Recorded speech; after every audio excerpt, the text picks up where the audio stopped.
Perfect. Well, welcome everyone to FAFSA 101 Application Basics. So this is our second FAFSA webinar within the Bootcamp series. So we have a couple more to go. So this one will give us a nice overview of the FAFSA application, and we'll also talk about the Pell charts eligibility. Diana and I have also put in enough time for questions and scenarios, since we know that in the last webinar that we had, we wanted to make sure that we answered all of your questions and had enough time set aside for that. So we've definitely built that into the presentation today to make sure that all of your questions are answered and to go over some scenarios that may come up when you're helping a student or family. So without further ado, we're going to go ahead and go through here. Oops. All right, so I'm gonna hand it, well, actually, let's introduce ourselves really quick. So I'll have Diana introduce herself here. Hi, Diana Mateer. I'm the financial aid manager at College Depot of the Burton Bar at the Burton Bar Central Library, part of the Phoenix Public Library System. And FAFSA aficionado, I hesitate to say expert, Julie. Diana is a FAFSA expert. She's just being modest. No one's an expert right now, Julie. Soon to be. And my name is Julie Sines, and I'm with the Arizona Board of Regents. So I'm the director of FAFSA and College Access Initiatives. So thank you again for joining the presentation today. So I am going to go ahead and hand it over to Diana to go ahead and get us started here. All right, thank you, Julie. We have a pretty robust agenda today, so we're going to hopefully have time for questions, as Julie mentioned, and scenarios. But want to make a plug for next week's 201 session. We have built in quite a lot more Q&A time. So great advertisement. If you don't get your questions answered today, we will have more than enough time, hopefully next week, to get to them. So you have to see us 2 weeks in a row. I wanted to talk for a few moments about what the FAFSA is. Most of you really know it, but if you're new as a counselor or an advisor to students, you may be wondering, what is this all about? Obviously, the FAFSA is an acronym for the Free Application for Federal Student Aid, and it is the form that determines a student's eligibility, basic eligibility for grants, loans, federal work study. That those programs are offered in conjunction with the Department of Education through the federal government, and any school that wishes to get eligibility, whether it be a college, university, or a trade or technical school, career school, can certainly apply for that eligibility. So most schools are, in fact, qualified for these programs. The FAFSA also does more than just federal eligibility. It is used by a lot of schools to determine whether or not a student might qualify for institutional aid. It's also used by a lot of scholarship providers to determine if a student has financial need.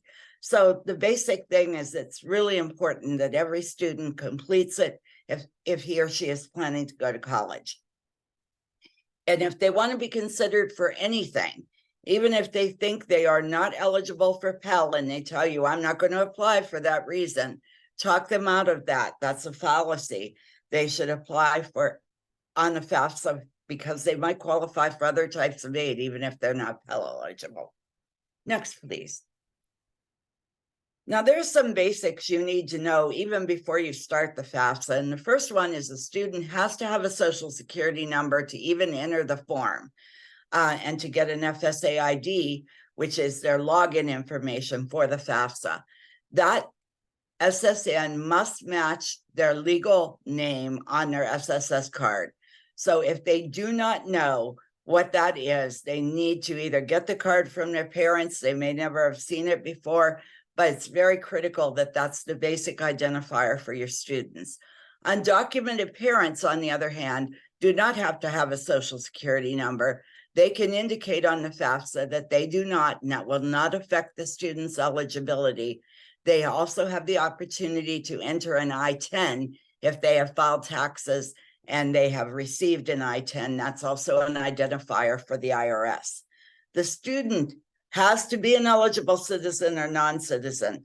Although the parents do not have to be, the student must be in order to receive federal aid. And any student with an SSN could get an FSA ID, but they can't always complete the FAFSA because if they're DACA students, they may have a social security number for work, but they do not have the appropriate citizenship or eligible non-citizen status. You won't see this much anymore. There aren't too many DACA people in the high school age group. In fact, I can't think of any that are left. Most of them are totally undocumented, unfortunately, and we can talk offline about other pathways for them. The student needs at least one parent to help them complete the FAFSA if they're dependent. And most of your high school students are going to still be dependent on their parents, who they live with, who support them. If a 2022 joint tax return was filed by the parents, only one of them needs to have an FSA ID. If, however, there is a circumstance where there were two tax returns in 2022, both parents or parent and step-parent or whatever the combination is, will need FSA IDs to log in. And we covered this somewhat in depth last week. If you want to review that recording, it is out there. One parent has to have an FSA ID or they can electronically sign the FAFSA. But both parents will sometimes need to get FSA IDs if they file taxes separately, if they were unmarried, but living together. Even if they didn't file taxes, they're still going to have to fill out the form, and they both have to agree to let the IRS look for them for their tax returns. The FSA ID should be created prior to starting the FAFSA. No longer can you do it in the same session. There is an identity match for both students and parents, and it is necessary before entry into the official FAFSA and completion of the document. So know that right now is a great time for you to create FSA IDs. It takes approximately 3 to 5 days and maybe a little less, generally not anymore, to get a match for the login that you created through the SSA or other identity matching. And therefore, you need a little bit of time before you get into the FAFSA itself. Some questions on the FAFSA are going to be asked to create estimated eligibility. Like, what grade level are you going to be when you're in college? If you're a freshman, you qualify for fewer student loans than if you're a sophomore or a junior or senior. And Pell eligibility is estimated on the FAFSA. It's just that, it's an estimate. But if a student doesn't go to school full time, their Pell will be less. So again, there's estimated eligibility questions. They are not the final word. And some questions, like the demographic ones that seem terribly invasive, are simply for statistical purposes, like race, gender preference, etc. Those are questions the student is asked to answer, but they are never revealed to the colleges, to the parents even, or to anyone else. They're just collected in the federal system for aggregate stats. Next. Okay, many of you asked the very basic question. Okay, you mentioned parents. Well, who is the parent? It is a little different this year for those of you who have done FAFSAs in the past, but some things remain the same. Parents are the natural parents, whether they live together, if they live together, whether they are married or not. So natural parents, adoptive parents, same thing. If the parents live together, whether they're married or not, they both count. And what if they're not married anymore, however? What if the natural or adoptive parents have divorced? Then the form defaults to and asks the student to choose the parent who provided the most financial support in the last 12 months. And many of you will have questions about that. We'll be happy to address them here if we have time, or online later on through email or text or whatever you wish. But remember, used to be who you lived with the most. Now it's who gave you the most financial support, regardless of which parent you lived with. And if that parent has remarried, that parent who provided the most financial support must also report the step parent and their income and demographic information. This does not include your student's mother's boyfriend or father's girlfriend that just lives in the household and contributes or not. If they are not legally married, they are not considered step-parents, no matter what your students call them in the home. I know a lot of times students say, I have a stepdad, but he never married my mom. He doesn't count in family size, income, or any other data on the FAFSA. And now, next, Julie, I think we're switching to you, right? Correct. Yeah, Julie, thanks, I'll Diana. turn it over to you to talk about the form itself and the screenshots we've seen so far. Perfect. Thanks, Diana. So I wanted to give you a preview of what the new FAFSA website will look like and what the actual FAFSA form will look like. So these are taken from the FAFSA prototype. So for those of you who have explored the prototype a little bit, these will look familiar for you. Those of you who are familiar with the former FAFSA form, just know that it looks very different. So when a student goes on to FAFSA.gov, this is the home page. Now the student, you'll see, can start a new form. They can edit an existing form. So if they've already started the form and they need to go back in and do editing, they would click on that button. For majority of your seniors who are starting the application brand new when it comes out, they would click on start a new form. A new thing is that students can also check deadlines, so they can also look for, what school year they're going into, if they're going to be starting, what state of residence. Keep in mind, Arizona doesn't have state-funded financial aid, so we don't necessarily have a state deadline. Our universities do have deadlines as far as priority deadlines if you're going to be an Obama Scholar, Arizona Promise, but those are very different than our actual state deadlines compared to other states. So this is what the page will look like when the FAFSA does launch. So it'll have a new revamp. And when students log in, just know that the information when they log in with their FSA ID, all that information is going to be pre-populated. So it will take all the information that they use to create their FSA ID and pre-populate it. So it lessens the number of questions that a student's actually having to answer. So all they have to really do is just review it for accuracy. So for this student here, you'll see that it automatically pre-populated the student's name, date of birth, social security number, email address, phone number, and their mailing address as well. So when a student logs in, just know that this will be pre-populated for them, and they just need to review it and then go ahead and click continue. And then once the student hits continue, it's going to ask them a series of questions so that it can determine the students if they're independent or if they're dependent, and also who should be contributors. So a lot of questions that we get are, okay, who should create an FSA ID? Should it be mom and dad? Should it be, step parent? This will help the student within the application kind of guide them through that process so they know exactly who needs to be contributors on their FAFSA.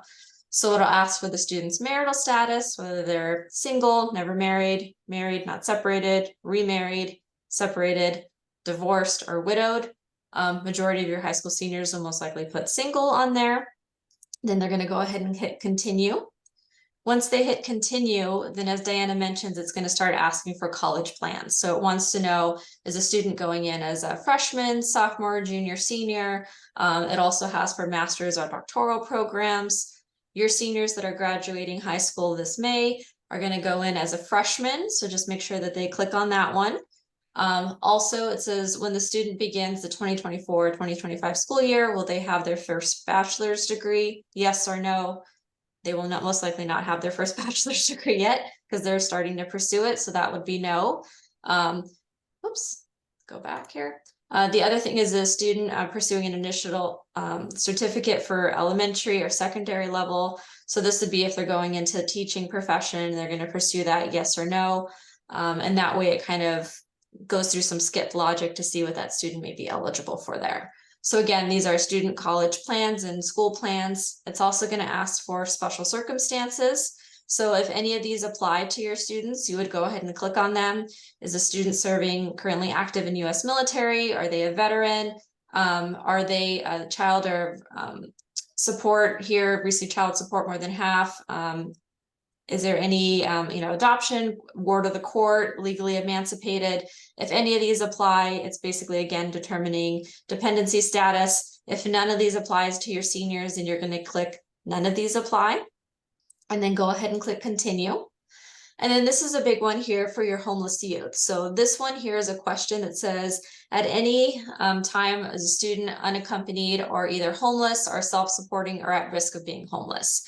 So if the student says yes, the student just know will automatically be determined as independent. And that is if this applies to the student because they're at risk of homelessness, and it would be considered a homeless youth, meaning that they would not have to put in their parents' information. If they say no, and they're not at risk, and this doesn't apply to the student, then it would automatically default to a dependent student, meaning that they would have to put in parents' information.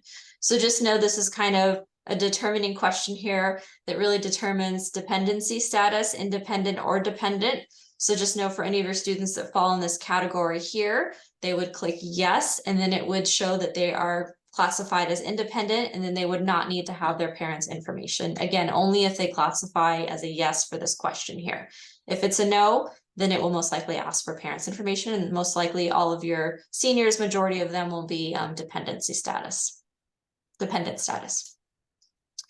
So once that process goes through there, it really helps determine to see which of your parents should be invited.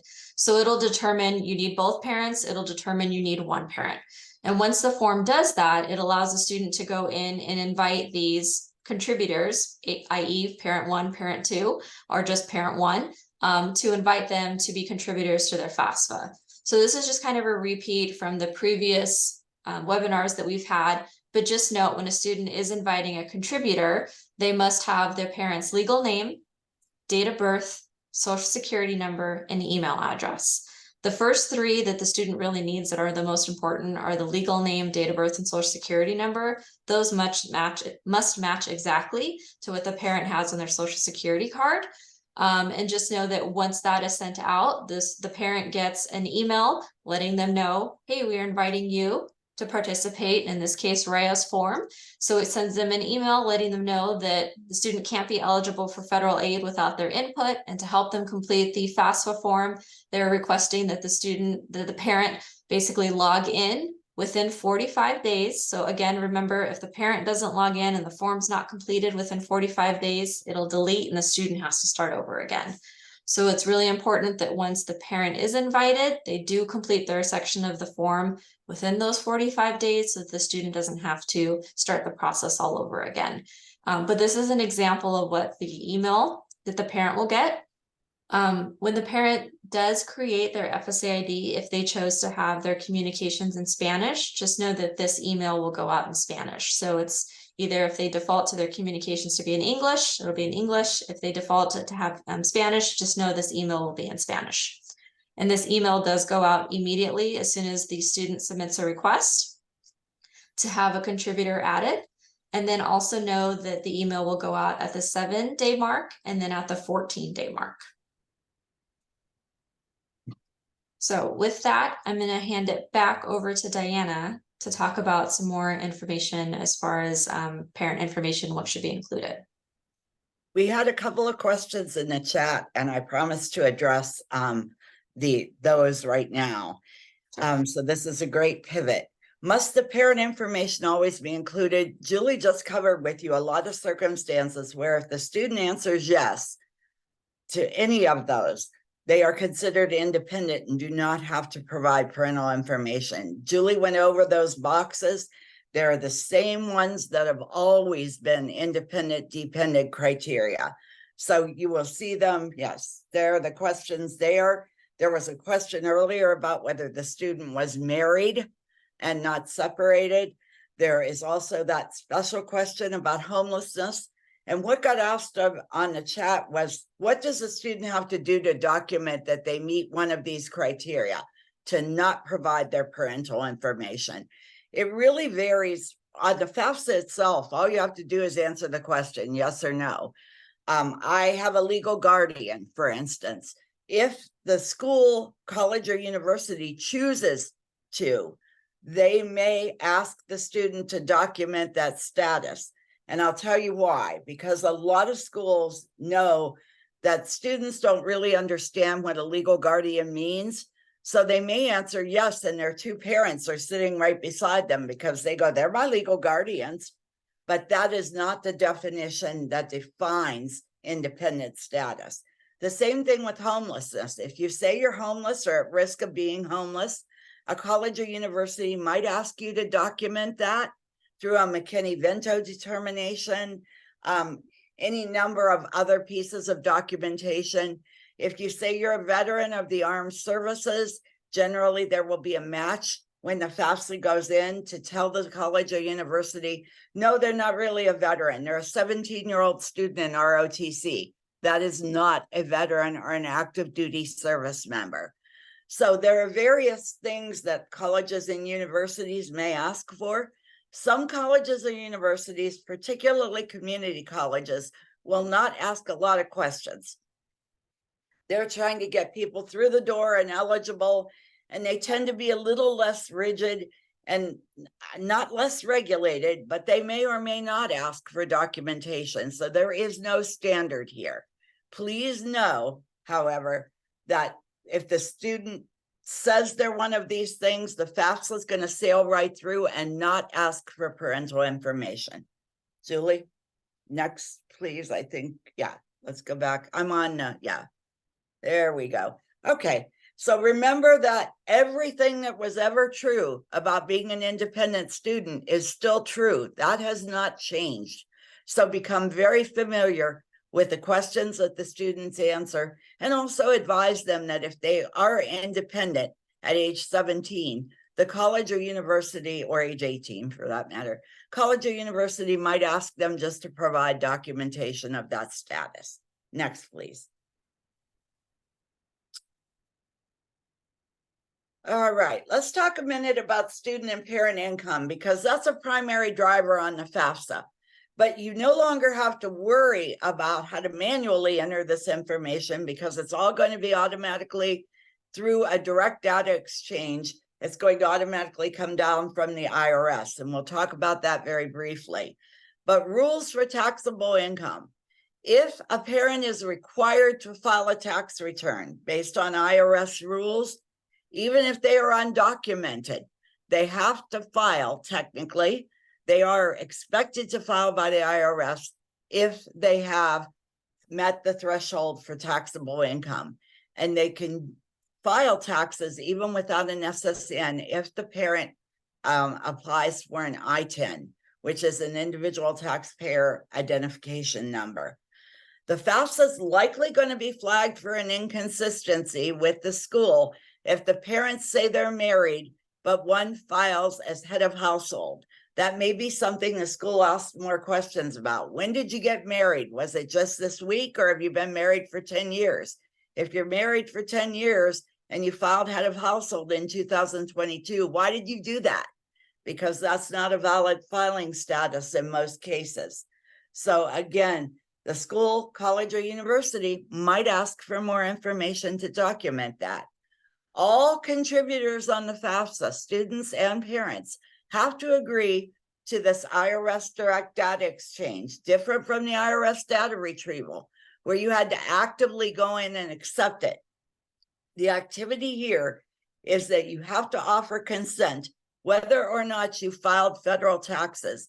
You have to tell the FAFSA it's okay for the FAFSA to reach out to the IRS, not literally, of course, but to reach out to them and obtain the information if there is any to be had.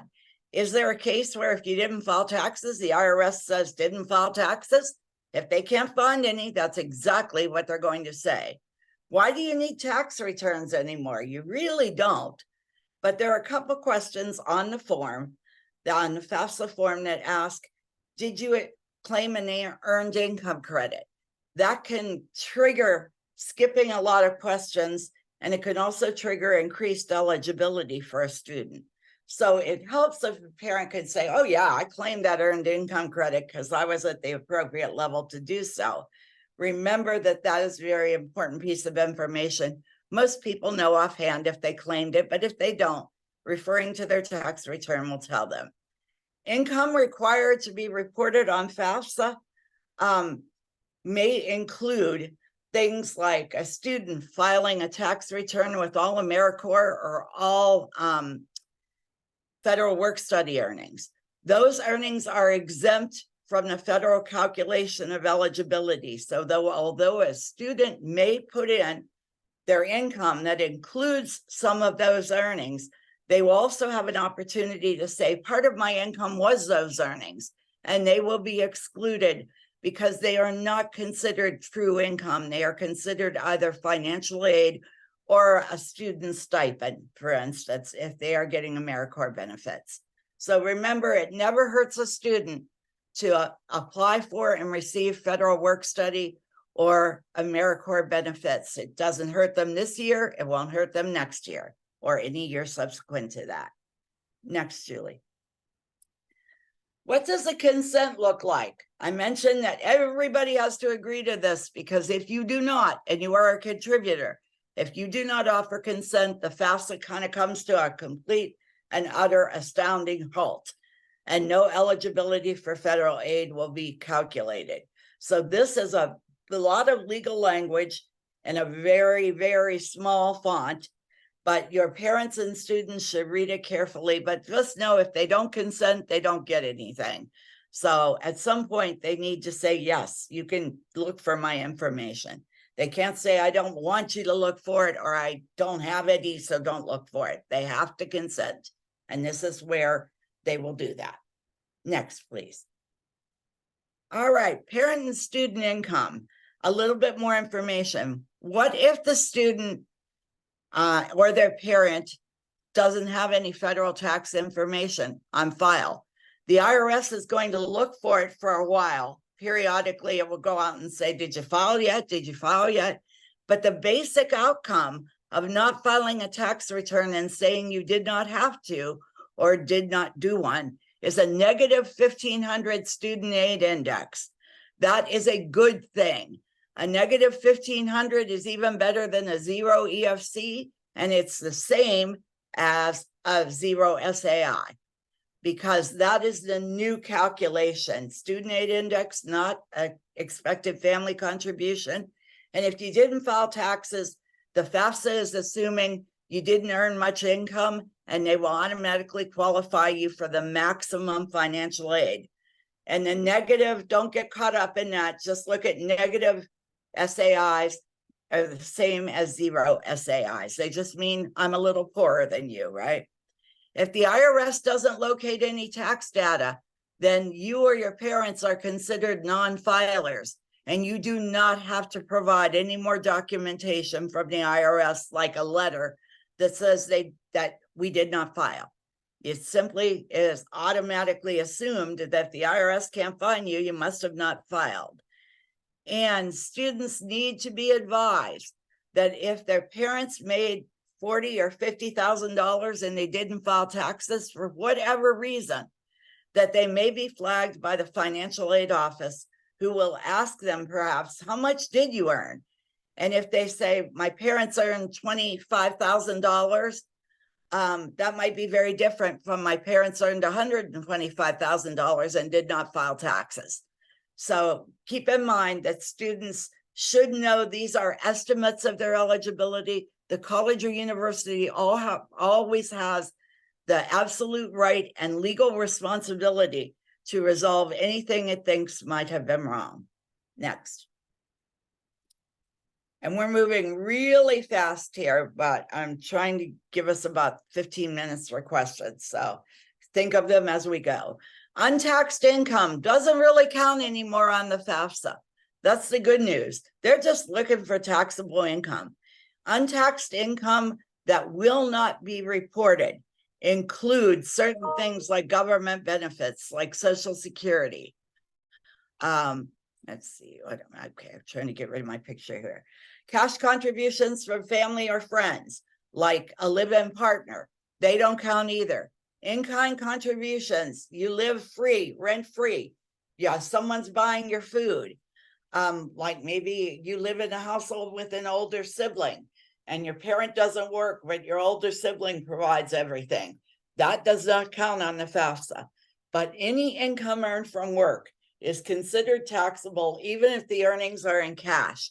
So you can't say, well, I made all the money under the table. And by the way, it was $50,000.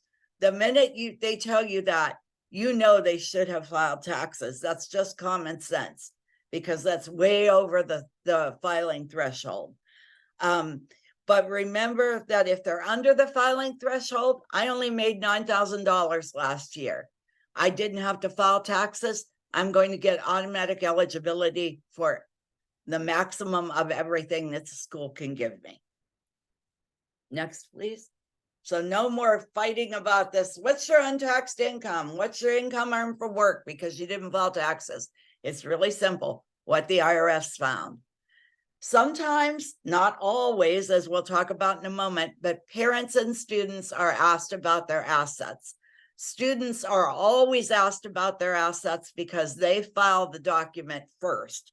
So what is an asset anyway? It does not include the primary home the student lives in, but if they're a parent or parents have a lot of rental properties or even one, that rental property value does count because it's a source of income, hopefully. Retirement accounts, don't count either, such as IRAs or 401ks. Even if the parent is holding $1 million in a retirement account, they cannot access it easily. Those things don't count in the formula. Trust funds, we all know, I've never really met a trust fund child, but if a child has a trust fund and that access is restricted by court order, like they cannot receive it till they're 21 or 24, those don't count either. Possessions, my jewelry, my cars, my antiques, they don't count either. Whether I owe a lot of money on them or they're worth a lot of money, neither one matters. And 529 college savings plans, there are quite a few of those running around. If the student is the beneficiary of the savings plan, no matter who owns it, it doesn't have to be reported. So that's good news. They're giving a break to people who have actually saved money through a 529 plan for their child or their grandchild, or the student has saved for himself. So remember that 529 plans don't count anymore unless the parent is holding 529 plans for other students, not the applicant on the FAFSA. Next. Now I want to talk a little bit about what is included as an asset, now that we've talked about what isn't. If the parent and the student are required to provide asset information, it could include the net worth of a business or a farm. And that's any size business, any size farm, whether it be a family farm or not right now. So you have to report everything that is qualified as a business or farm. That is very new this year because they used to give an exemption for small businesses and family farms. That is no longer true. How do you calculate the net worth? It's the estimated current value of the asset, and the parent gets to estimate that value, or the student does. It doesn't have to be an official appraisal, but it has to be reasonable. Like, you can't say your home is worth $40,000 if you live in Arcadia. Okay, it's probably worth a lot more than that. Arcadia was the first thing that came to mind. Paradise Valley comes to mind as well, or in my state, Summerlin, Nevada. But net worth, estimated current value of the asset minus the current amount owed on that asset. So if I value my home at that I rent out, my rental property at $300,000, but I still owe $200,000 on it, the net worth is 100 grand. Liquid assets also count. That is your cash, your savings, your checking, money markets or CDs, stocks or bonds that can be accessed today that are not in a retirement account. Those are liquid assets. Trust funds that have unrestricted access. My parents told me I couldn't have the money till I'm 21, but I'm going to talk them out of that. That is an asset. And also child support received for the last completed year by the parent will also count as an asset, not as income. So that has moved. That question has always been asked, but it has moved from the income to the asset section of the form. So going forward. All right, we're going to talk about assets in a couple minutes again. And I'm realizing as we go through this that I probably should have recommended a reorder of the slides, but hey, we got to cover everything. So let's talk about now who's the family size in FAFSA. Used to be called household size. Now it's family size. The student is always in the family. Their parent or parents or parent and step-parent are always in the family. Those are automatically calculated. Additionally, this year coming up, any other dependents that were claimed on the custodial parent's tax return, the custodial parent being the one that's chosen as the contributor, they also are going to automatically populate on the FAFSA. But what if that dependent number is wrong somehow? What if the parent claimed them last year, but they don't have them anymore? Or they claimed them and they're not really supporting them because they had an agreement with their ex-spouse. The family size can be adjusted. You never adjust the parents and the student, but if there are other dependents that need to be adjusted, they can write in an updated family size on their FAFSA. But if they do that, they may be asked to validate who those people are at a later date with the college or university. And last but not least, major changes here, unborn children.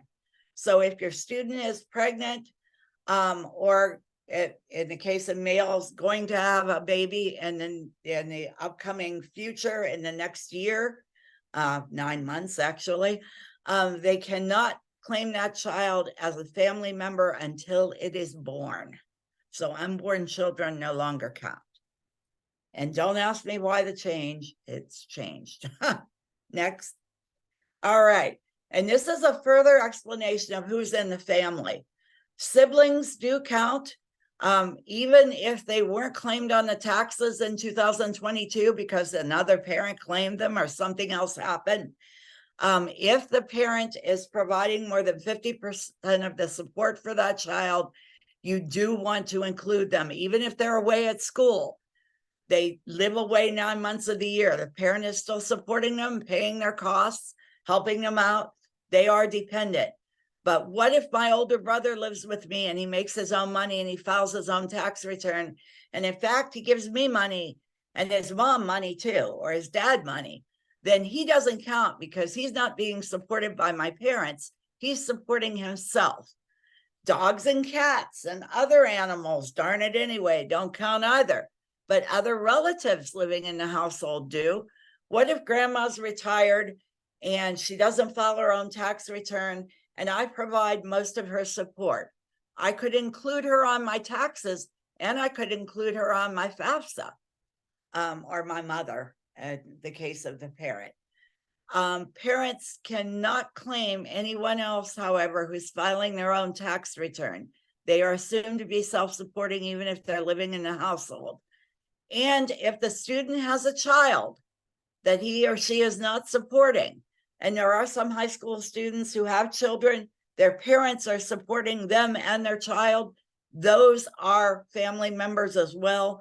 They just don't make the student independent unless the student is self-supporting themselves and their child.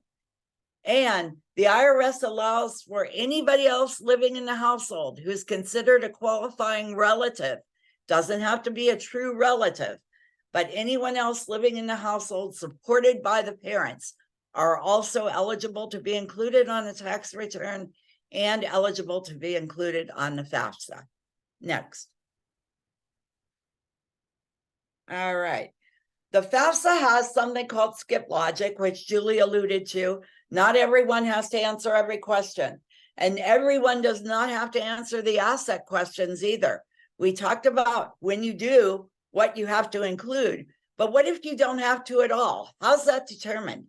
If the parental income is less than $60,000 and it was a simple tax return, no complicated schedules.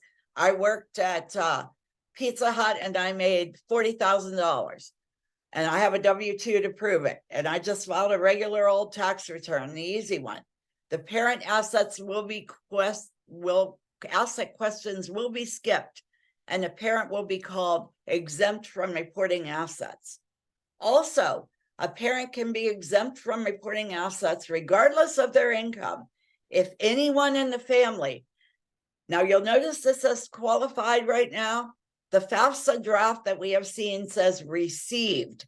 So it assumes if you got the benefit, you qualified for it for at least one means tested benefit, like food stamps, Medicaid, that's access in Arizona, federal housing assistance, parent assets are going to be skipped. And you'll notice I skipped over free or reduced price lunch. We're hearing a lot of things about that right now. If the parent, student, anyone in the household received free or reduced price lunch in the last 2 years, then the asset questions are skipped. Because we do know right now, a lot of people receive free or reduced price lunch without any qualification. But as best we know, if you got one of those benefits, qualified or not, received is the key. You can skip the asset questions. They will go right past them. The parents don't need to fill them out. But the student may have already filled out the asset questions for themselves. I got $500 or $50,000 in the bank and I'm the student. If my parents don't have to fill out the asset questions, then whatever I filled out when I first filled out the FAFSA won't count either. So every student fills out the asset questions, but sometimes if their parents didn't have to, then they will be exempt from the formula as well, no matter what they answered when they filled out the form. Next, please. All right, the student aid index is the new federal formula. Federal poverty tables are used to determine the student aid index, and those are poverty tables from 2022 in the case of this year's FAFSA, and they will dictate whether a student qualifies for either maximum Pell or minimum Pell. But what if they are eligible for something in between? It can't be accessed via the poverty tables. A Pell eligible student will also get the SAI calculated, maybe 500 is the SAI, and they will qualify for partial Pell based on that.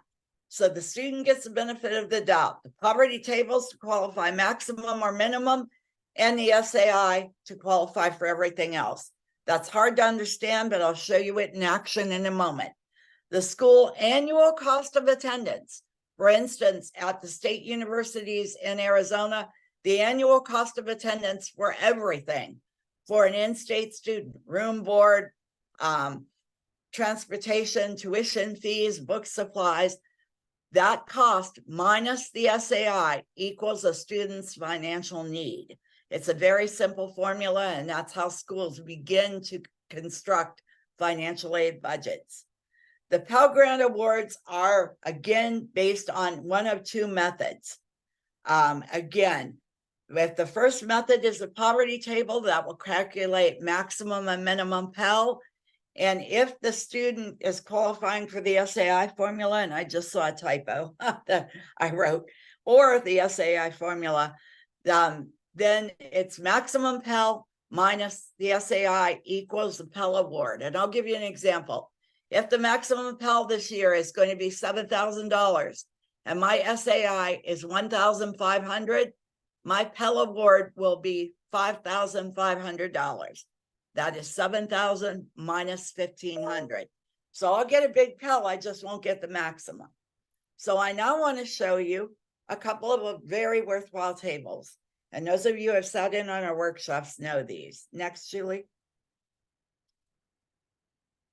There are a whole set of tables, maximum and minimum Pell, that we are showing you as a resource. These are two examples for students who are dependent, who have one parent or two parents. And I want you to look at these charts because they are a little different. Two-parent families qualify for a little bit less Pell than one-parent family. You might question why that is, because you have one more person in the household in a two-parent family, but one-parent households get a break because they have extra expenses for childcare, other costs that only one parent is assuming and being obligated for.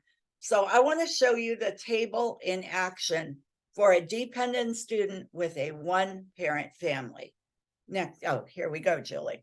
Let's say your parent in a single parent, or your student in a single parent household has a family size of 3, mom and brother. So in a family size of 3, pay attention to the last 2 columns on the right here. You will notice that the parent, to get a maximum Pell award, has to earn under $51,818. I can't see today. So anything under $51,818 for a family size of 3 with a single parent should qualify for the maximum Pell Grant. What if they earn a little bit more than that? You'll notice that a student with a family size of 3, single parent household, can get a minimum Pell Grant, probably of about $500, as long as their parents earn under $74,848. This is really good news because the eligibility has increased to a kind of middle income level. But you'll notice, what if they get some Pell? They make between $51,000 and $74,000. Again, an SAI will be calculated for those parents, and it will be a simple calculation.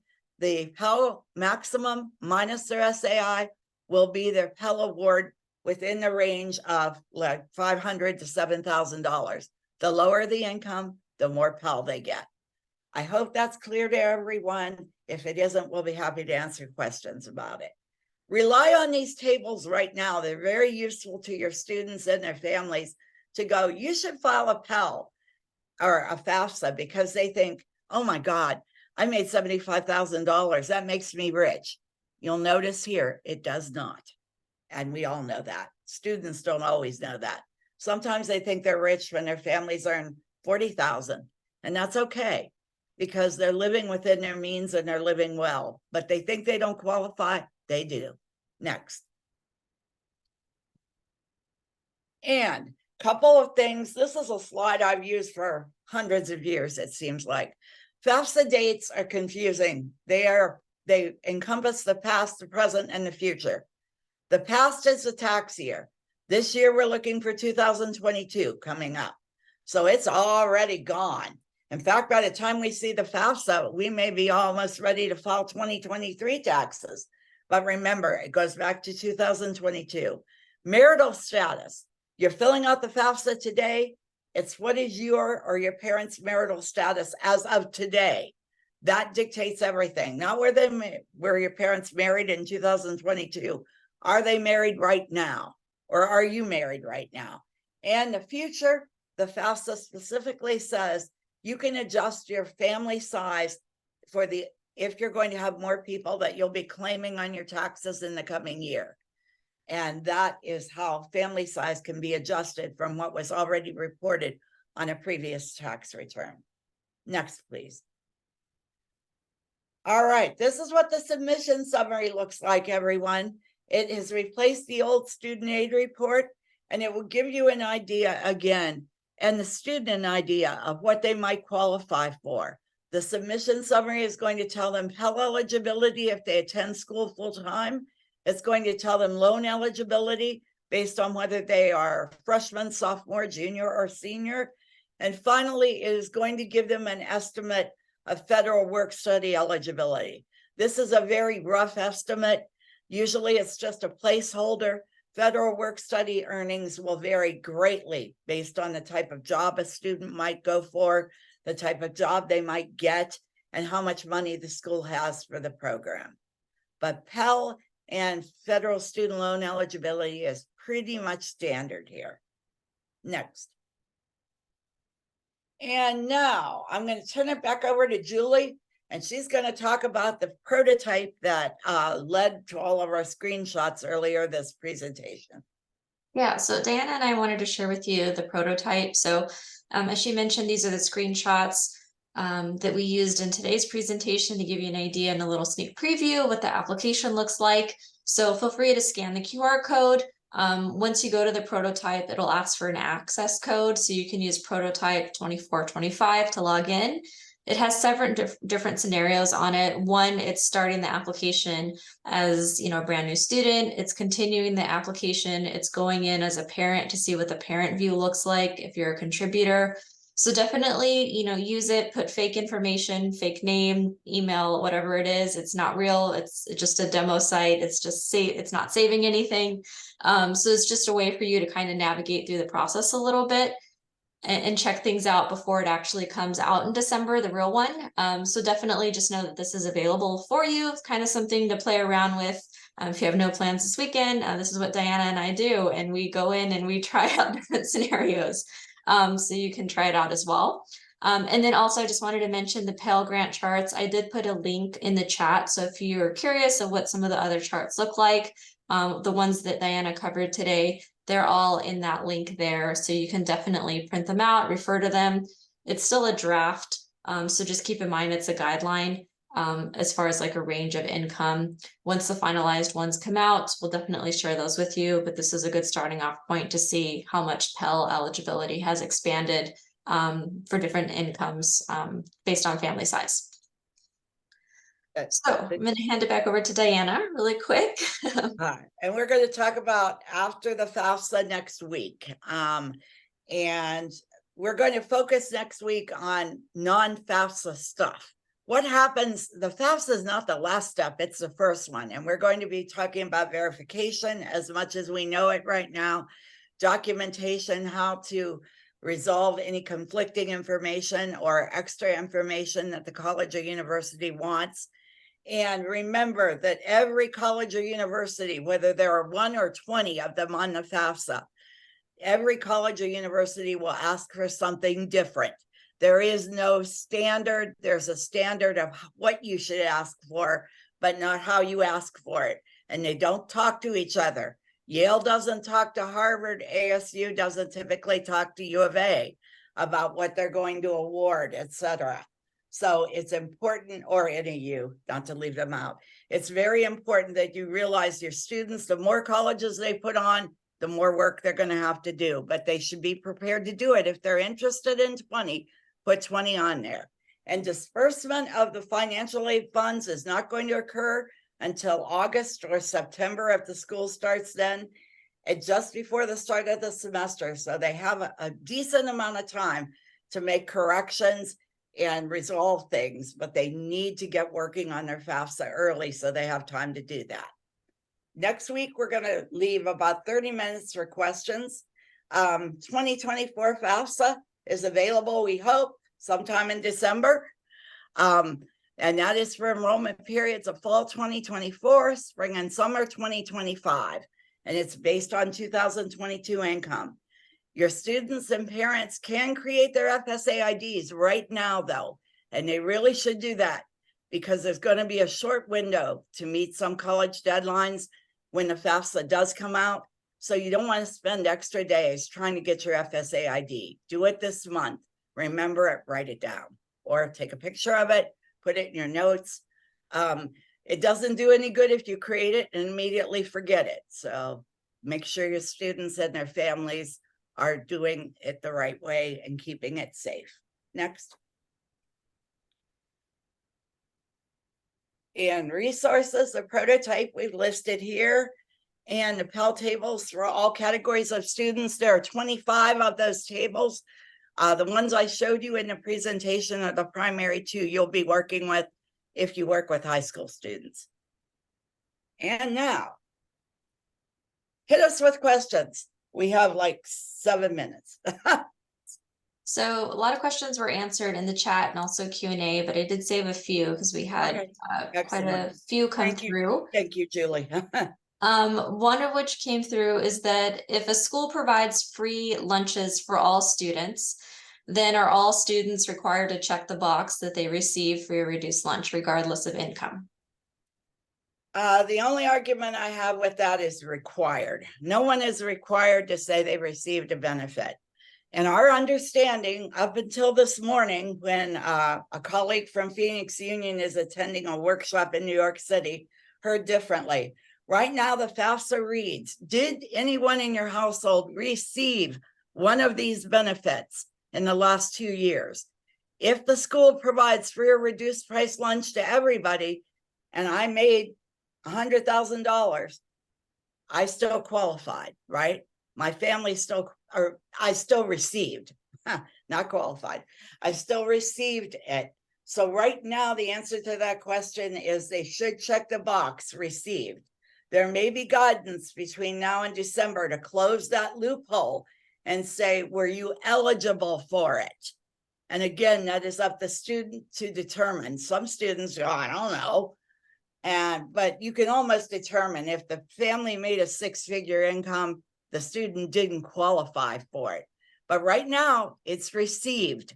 That's what you need to advise students. They can answer that question, yes, and it is to their advantage to do so, because then they do not have to report assets. Thanks, Diana. Another question that we've had, a lot of questions about undocumented process. The process for parents that don't have a social security number that are undocumented, how do they create an FSA ID? So we did cover that in our recording last week, so we'll definitely share it out with you as well, in case you missed that. But just know that that process isn't launched yet. It won't launch until December. We don't have an exact date yet. So only students can create an FSA ID right now because they have a social security number, and parents that have a social security number can create an FSA ID. For any parents that do not have a social security number, they have to wait until December when that new process rolls out. So there's quite a few questions that came through about that. We hope to hear about that. The Department of Ed right this very moment is doing a presentation that hopefully will have a release date. And we do have someone sitting in on that since we are indisposed. Yes. Another question is, what would an adult with an associate's degree returning to college to obtain a bachelor's degree put on their FAFSA? Would they say they're first-time freshman or a junior? If they are truly a transfer student adult, they are coming in as a junior. That is very different from a student who has taken dual enrollment classes or CLEP or AP credit or whatever it may be. If they have never attended a college since high school, or they're still in high school, they're coming in as a freshman. They want to say they are, no matter how many credits they're going to transfer, because that makes them eligible for freshman level scholarships. The student you're describing, however, would say they're going to come in as a junior. And remember, this is, again, nothing you have to pour over, because the school is going to make the final determination based on transcripts, what level the student is at. Thanks, Diana. Another question is, what if a student is youth on their own, but not McKinney-Vento? Should they still list themselves as homeless or at risk of being homeless? If they're on their own and not McKinney-Vento, my first question is why? But it might be because they're living with another relative. McKinney-Vento.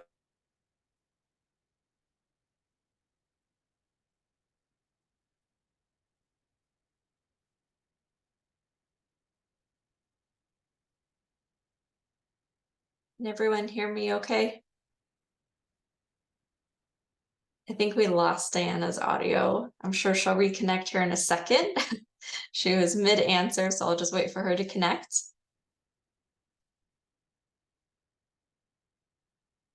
But she's probably gonna just log back in. So let me just go on to, oh wait.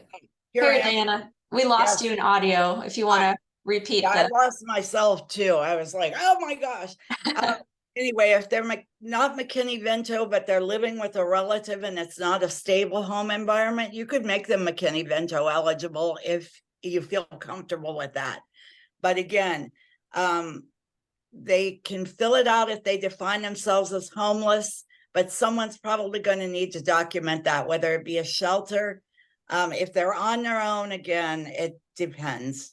I really don't have a great answer to that, but I don't think there is a solid answer to that. Thanks, Diana. All right, here's a student situation. So the student's mom just married. She was single and not working in 2022. Okay. Does the stepdad become the contributor? Yep. If she's married as of today, and that's when she's filling out the FAFSA, or the student's filling out the FAFSA, I don't care if she got married last week. It's her income, which in this case is none, and stepdad's income, which might be $300,000. And I know you don't like that answer, and I don't particularly like it either, but that's the answer. Well, perfect. We're right at 11 o'clock. So I think we've answered majority of questions. Those that are still pending, Diana and I will go ahead and send you an email just to answer your questions, because I know there was some kind of situations and scenarios that you guys had pertaining your students. So we'll make sure to respond to those for you. But just know that the recording will be sent out, and we'll also send out the presentation slides, the link to the Pell charts, the graphs, and then also just know that we'll send out the registration link for FAFSA 201 that's happening next Thursday at 10 a.m., same place, same time. And then also we will send out the information for the FAFSA prototype. So if you want to go ahead and try logging in and navigating a little bit, just know that that will be available for you there. So thank you all for joining today. We really appreciate it. And we're going to go. Did we have a contact slide, Julie? Oh, let me add that. Thanks, Diana. Here's our contact slide. So if you have any questions, Diana has graciously put her cell phone number on there, and also email, and then my email's on there as well. So feel free to contact us if you have any questions, follow up, additional scenarios that may come up, something that you didn't ask today that you thought about later on, let us know. We're here to help. And definitely, if you've got some of those scenarios that are coming up right now, or you anticipate will be coming up with your kiddos, please email them to me. I think those of you who have emailed me in the past know that you will get an answer within 24 hours, unless I'm out of town, which I will be this weekend. I'll be in your state. But I usually answer in 24 minutes or less. So if it's not an urgent thing, you don't have to call me, but you can call me. I answer the phone most of the time. If I don't recognize your number, leave me a voicemail or text me. And I will be happy to answer your questions, and Julie will be happy to do so as well if you email her. Thanks, everyone. Have a Thank you, everyone, for joining. We hope to see you next week.